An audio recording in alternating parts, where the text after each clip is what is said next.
হরে কৃষ্ণ। তো আমরা আজকের জানব কৃমি ভোজ নরকে কোন ব্যক্তিকে যেতে হয়।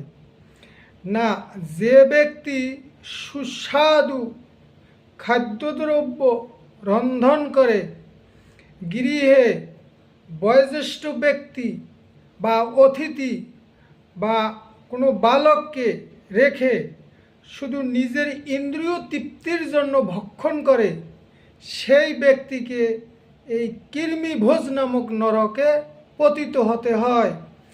এবং সেখানে কি করে, সেই যমদূতেরা তাকে সেই কৃমিভোজ নামক নরকে নিক্ষেপ করে এবং সেখানে গিয়ে এক কৃমি আর এক কৃমিকে ভোজন করে। এভাবে সে যন্ত্রণা উপভোগ করতে হয়। হরে কৃষ্ণ।